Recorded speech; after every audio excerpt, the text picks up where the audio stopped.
Hello बच्चों, चलिए solve करते हैं question. 1 gram of mixture having equal number of moles of carbonates of two alkali metals required 44.4 ml of 0.5 normal HCl for complete reaction. Atomic weight of one of the metal is given as 7. The number of moles of each metal carbonate is, ठीक है, number of moles of each metal carbonate हमें देखना है। तो हम क्या करेंगे, देखिए अब यहाँ पे हमारे पास है 1 ग्राम। ठीक है, अगर हम कंसिडर कर लेते हैं मिक्सचर ऑफ मेटल कार्बोनेट,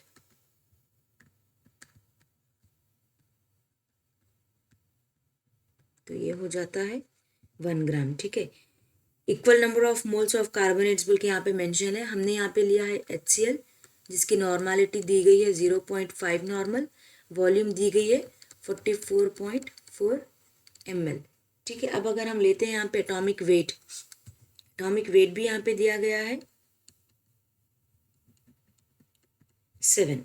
ठीक है, अब हम कंसिडर कर लेते हैं यहाँ पे number of milliequivalent of HCl। जब हम लेते हैं number of milliequivalent of HCl,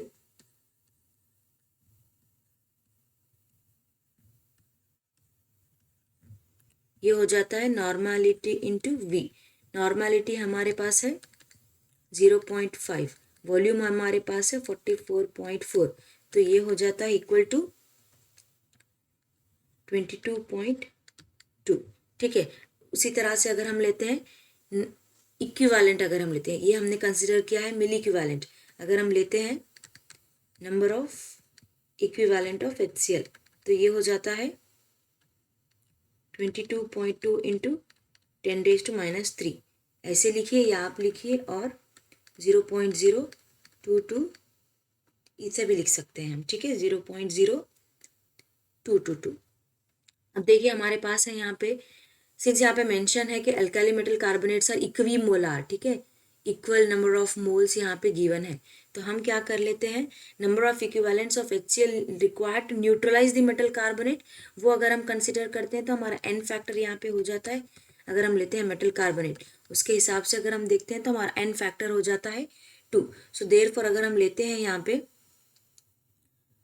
तो ये हो जाता है हमारा 0.022 divided by two n factor, तो ये हो जाता है हमारा इक्वल टू